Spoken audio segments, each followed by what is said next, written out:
What's going on, Junkie Nation? Gorgeous George and Goes are back, always delivering the big names in mixed martial arts. Today we get to talk to Brandon Royval, UFC Flyweight, and also his dog, his mascot there. Happy to see him. He just got home. What's going on, Brandon? How are you? Not much. We call him Raw Pup around here. Raw Puppy. No, I'm just playing. But doing good, man. Just running around, running some errands and stuff. Our errands and stuff. Raw Puppy to play off the Raw Dog name. Is that what you're saying? Yeah. Let me ask you this. I wasn't going to ask you right away, but are you a single guy, married? What are you? I have a girl. Oh, you have a girl? Yeah. Oh, okay. Well, when you were single, though, was that like, did that name ever come up? Like, yo, what's up? They call me Raw Dog or anything like that? I mean, because Raw Dog's obviously something else, too. Yeah. I always just feel like that's like, I never met girls through the MMA like kind of scene. It was always something different. So it would never really come up until like, if I ended up like dating someone for a little bit, they're like, is your nickname Raw Dog? Or like, if I go on a date with someone and then they're like friends knew about me or something, or like they had a friend or something that was into MMA, that would get brought up somehow, some way. And so, but not too much, honestly. Surprisingly, it was always like I would meet people without them really knowing what I did, you know? Right. Yeah. All right. Well, it's working, and I'll tell you what else is working. This is your second win in around the 2-minute mark. So you're going in there and you're dispatching fools quickly. Talk about that. Like, is there even a closure? Like, in between fights, you work on new skills. I can't imagine in 2 minutes that maybe you even try some of this stuff out. Yeah, you know what's funny is I feel like I've made so much crazy adjustments in my game since when I first started in the UFC scene.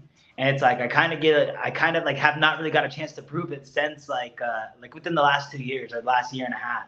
Is I fought Matt Snell, which it went by quick, and everything I had in my game plan went like by the wayside immediately because I didn't expect to see how he was coming out. He came out like super guns a-blazing compared to how he normally comes out.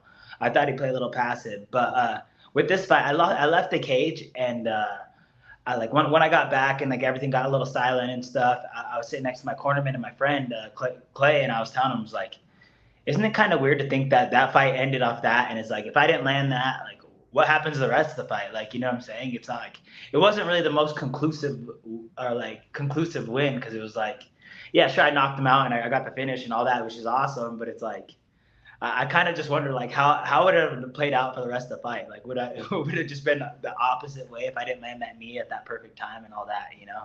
So I don't want to I don't want to think too much of it because the knee landed, you know, and life moved on and it worked out for me really well. But it's like I also just like don't want to underestimate how quickly and devastating an MMA fight is because it's like what happens if that knee doesn't land and I end up just losing off points for the rest of the fight or something of that sort. So it kind of messes my head for a little bit, but at the same time, it's like I guess I don't have to think about that because it's like that's not how it ended. Exactly. The fight, third fight back, went to a split decision, so you had to sweat that one out. And you can think about it this way: for the last 18 months, you've been training, acquiring new tools. Nobody's even seen some of those new tools. You know what I mean? You can use them on future opponents. I was thinking that too. Is like my next fight's most likely going to be for a belt, and it's like in that situation, then it's like I can be a whole different fighter by then, you know. And what a cool situation it is that like I don't know, like I can just make these adaptations in my game and all that, and nobody really knows because I've only really had a few minutes of cage work, and even with that Mateus Nikolai fight, it's like those 2 minutes we didn't really do anything, you know. I was just trying to feign him. I was trying to game plan. Like the game plan was feigning and drawing him out. But it just wasn't supposed to work that quickly, you know? Mm-hmm. How soon do you want to fight again? It doesn't matter, man. As long as my next fight's for a belt, that's all I really care about. Is it could be on that July 8th card, and if something happens, I'll be stepping in as a backup. But 3 months after that, I'll give them like I don't know, 3 months, 4 months. I don't really know how long they want to take between fights, but yeah, as long as it's for a belt, I don't really give a shit. We'll fight at the end of the year. Do they have a backup for Pantoja and Moreno? Have you heard? Yeah, I'm the backup. Yeah. Oh, you are the backup? Yeah. Oh, okay. I've been the backup. The moment I left that cage, I was the backup fighter. Sorry, I missed that. Okay. Now, answer this question for me without me sounding like a hater, but your last 2 losses were to these 2 cats. How much have you improved since then? And what makes you so confident that you got something for each guy when you eventually face them both, which I imagine you will? Yeah, I made drastic improvements, man. Drastic improvements. Those two fights specifically, not specifically, but just the early fights in my UFC career were so like chaotic. I wasn't really practicing. I wasn't really doing any of that stuff to like what you need to do to be an MMA fighter. Like I wasn't doing training camps. I wasn't working on like anything specific because my shoulder was so messed up all the way up until then. And then it's like once I got the surgery, when I fought Brandon Moreno, I got the surgery afterwards, and I took that fight 8 months after the surgery, but the total recovery 6 months. So I wasn't doing shit until 6 months besides like kicking the bag and working on footwork and stuff. And I'm still working on a lot of stuff, but it was like grappling was a no-no. I was doing zero jiu-jitsu, zero wrestling, any of that up until the like maybe 2 months until I fought Pantoja. But before then, it was like almost 2 years, a year and a half or something crazy where it was like I wasn't really preparing and grappling up until my LFA fight. My LFA fights where I kind of started hurting my shoulder. I started having these big issues and all that stuff, and I had to start dialing my training camp back majorly. So it was like not only have I made these improvements, but it was like I wasn't really practicing against these guys like to my fullest potential. It was like I was running on the treadmill. I was working some like stick and move type of stuff. A lot of kicks is what we're drilling, and just kind of getting by how I could because I was just so compromised. The shoulder's 100 now? The shoulder's 100% now. Yeah, it feels way better. I was running into some other little bullshit injuries, but the shoulder was it was popping out maybe almost like once a week, you know? So it was one of those things that it was like, if you ever trained with me, you knew I had a bad shoulder because it was such a reoccurring thing that it compromised my whole training camp. The team would be practicing over here, and I'd be in the corner by myself in the cage, just working movements and all that stuff up until for the Tim Elliott fight. I mean, the Tim Elliott fight, I didn't really get a fight notice because it's like a week. But for the Kai Car France fight, for the Brandon Moreno fight, it's like I had zero preparation up until then. And then once I got the shoulder surgery, I'm in a sling for like 4 of those months. The next 2 months, I could barely move it over my head, and I'm just trying to get mobility back. So after the 6-month mark, it's like, okay, I'm good to train. I can start to grapple a little bit. So it was like I went to Pantoja, who's an amazing grappler. He's a really good grappler without like grappling really at all, maybe like a month and a half up before then, you know, and not confidently for sure. Brandon, so the performance in the last fight was great, but one thing that stood out was the performance after, right? When they gave you the mic, you did something that we talk about all the time on the show, and that's maximizing your time and really putting your voice out there, right? Because there's so many of you, and you guys come and go from fight card to fight card, but boy, did you leave a lasting effect in the fans' ears, you know, listening to you talk and telling us exactly what you want. Was that all on the fly? Was that all stuff you thought about before the fight? How did that play out for you? Yeah. So I always try to plan out what I'm gonna say before the fight, and then the moment that the fight happens, it always goes by the wayside. So I had something planned out to say, and it was gonna be like, you know, somewhat similar. But yeah, as soon as I hit the mic, I said none of that was what I was planning on saying. You know what I'm saying? I wasn't planning on saying any of that necessarily. I was gonna talk shit about people betting on me, but I was just like, I'm gonna take your guys' money every time you bet on me, you know. But it just came off differently. And then I was gonna call for a belt, but I had a little bit more of like maybe like less of a WWE style, but like more than that than it was. So it's like I could tell I was getting off topic, or I wasn't. It wasn't going as quickly as I planned, or like as swiftly or like smoothly as I planned. So I cut it short as shit. I just said what I wanted, who I'm getting next, and then got out of there before I had to say anything else stupid, you know. So. I kind of felt that way. Just like I got my message across, cut my promo, and then I get out of there, you know. I thought it was great, man. I thought you did a good job. Did you hear anything from matchmakers, the bosses? Did they say, hey, we kind of like you taking that step? Do you feel like it helped you at all? I haven't not really talked to anybody about that, like about like the after fight speech or anything like that. No, it's I thought I always think that, especially at this position in my career, is that I have to say something important. I have to lead the next step in my career, and there's been continuous ways of how I did that so far. The last two fights I got myself. Match now, Alex Perez dropped out of the match now fight. I'm at that actual fight where he got dropped, where the fight dropped out at. Mick Maynard's walking past me, and I was like, "Hey, I'm gonna fight. I'll fight Matt Snell or not Alex Perez. I'll fight Matt Snell next in a month. Whenever you guys need me, I'll be there." But it's like I called that shot and I made it happen quick, thinking I was gonna have a bunch of fights last year. And then with the Mateus Nikolai fight, it's like Mateus Nikolai didn't have a fight. Kai Car France didn't have a fight. Those are 3 and 5. And it's like I didn't want them to fight each other, you know. So it's like if they fight each other, then it's like then I get fucked and I'm fighting number 7 or 8, and then it's like if I beat them, then what's the significance? And it's like I have to go fight number 7 or 8 again, or 4 or 5 again, and it's like it'll keep leading me in that circle. So it was just like immediately I went to social media and just I didn't talk shit or anything. I was just like, hey, are any of you guys available for April? And next day I had a fight, and I was like, damn. See, it's just like taking that initiative and kind of calling your shots, I think, is the way to go in MMA. People are really prideful, so when you call someone's name specifically, I feel like that's the way to go anyways, you know? And if it makes sense too, I'm not doing anything crazy and calling out. Mm-hmm. I mean, I can make any call out right now and it makes sense because I'm not high in the division right now. Brandon, I want to jump into your psyche for a second and see if you can kind of help us out with the role of a backup fighter. How do you approach that? Is it a 50-50 split as far as training for each guy? Is there a 60-40? You don't have to tell us in which direction for what guy, or is it all about 100% in Brandon Royval? What Yeah. you got to do? Like, how do you approach that situation? I went back and forth so far, so I'm still going with tendencies and stuff that they two like they both have a lot of similar like aggressive styles, and they're both really good at funneling to the back. So it's like it would be at my like it'd be advantageous for me to just drill back escapes, drilling, not getting my back taken, all the above, because it's like in both the fights I had with them, both of them had my back, you know. And Pantoja, that led to my loss. With Moreno, it could have led to me losing that round potentially, you know. And it was it's one of those things that's like there's certain tendencies that they both do, and it's cool. But for me, in this fight camp specifically, it's the best of everything. I just gotta focus on myself and just get better where I want to, and you know, and that's the goal anyways. Is I want to get better and be a different person no matter what when you see me in the cage. But this is a really cool opportunity to do it, you know. Who in your camp imitates Pantoja and Moreno, or have you had to bring somebody in? Oh no, I had the best person for Pantoja. I had like one of my sparring rounds with him, and his name's Clay Massa. He looks so good as a Pantoja. He's usually my main training partner for everything, but I have him because he emulates opponents really well. But he does the Brandon Moreno up to the point where he's doing like this in the air and like his chin in the air and doing like that like funny thing mid round and stuff.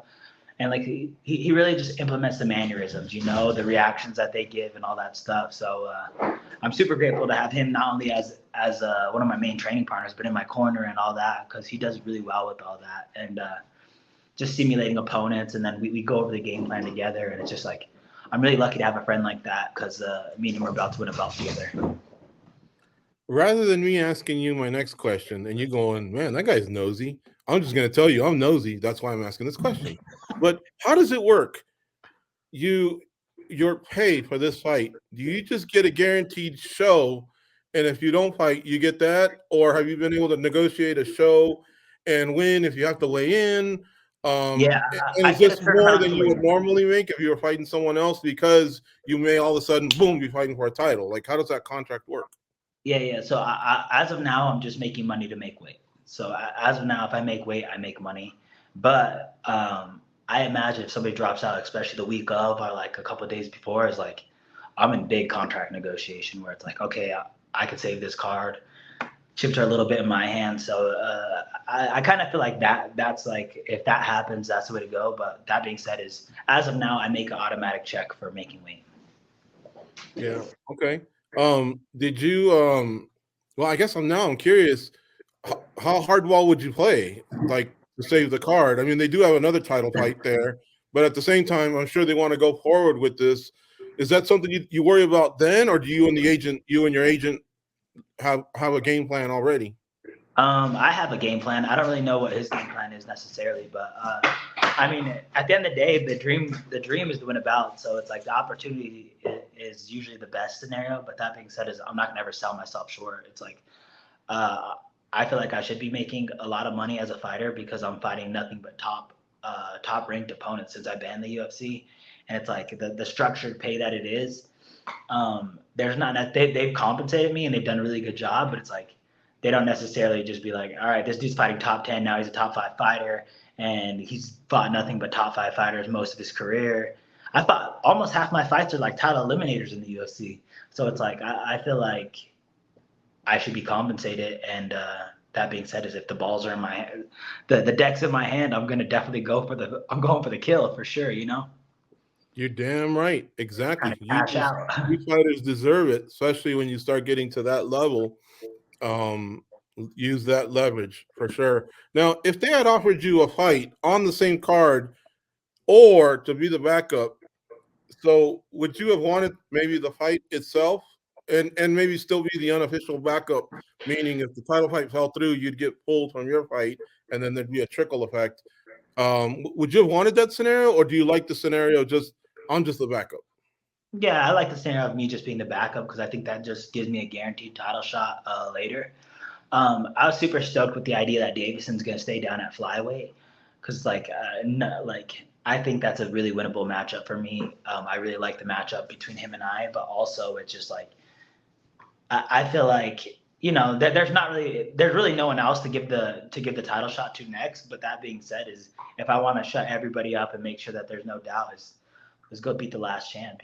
So it's like I like the idea of fighting Davison one of these days, or for sure. But as of now, I think I'm just next for the belt, and what's better than that if that's already like kind of established. Fighters often say that a loss can make them better. They learn, right? So you happen to have 2 in a row, and since then you've won 3 fights, and now you're the backup for a title fight. How did those losses make you better? Yeah. I think one of the first things that happened is one, I was so injured that I was like I had to recover quickly and take my PT super seriously, and I feel like that's something I've always lacked, is just taking the recovery part of it.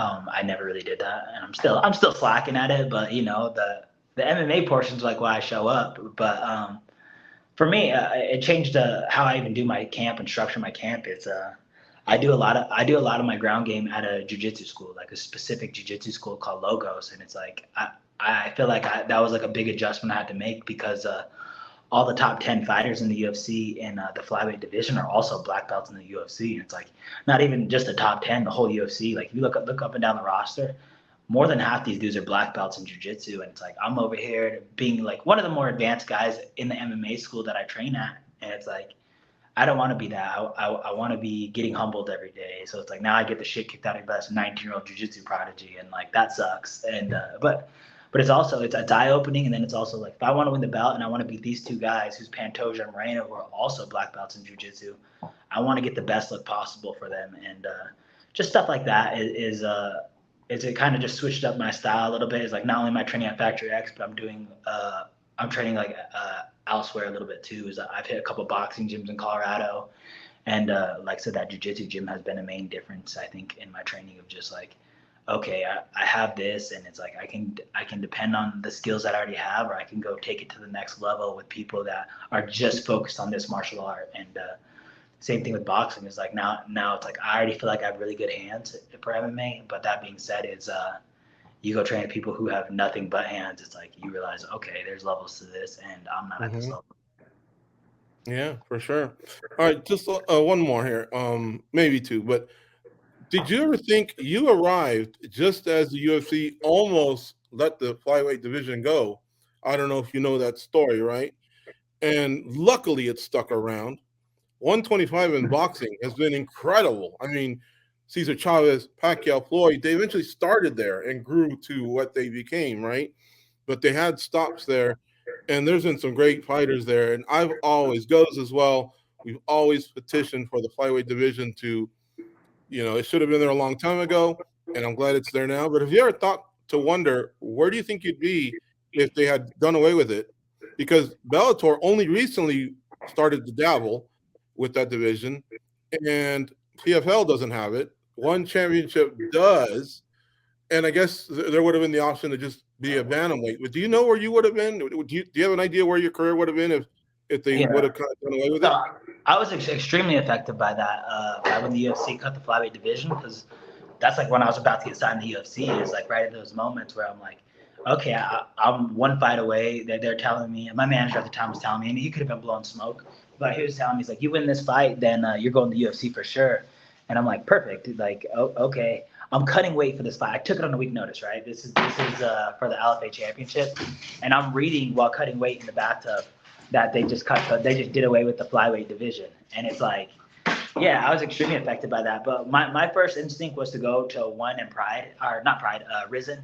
Risen was probably one of my first instincts where I was like, okay, I always wanted, like, I was a huge Pride fan. So I was like, I always wanted to go train in, like, like, let's go east somewhere and, like, let's go get some fights there. And that was always really cool. And I always liked the fan aspect of all that, But 135, I'm a huge flyweight. And it's like, I was a big 35er too. It's like, when I fought 35, it's always the tallest one. It was just, when that happened, my coach made me put on muscle. And that was like the main goal, is we're going up to 35. And it's like, I have nothing but 35ers that I train with. I train some of the best 35ers in the world. So it was like, okay, I'm a good size for this. I just have to develop the strength.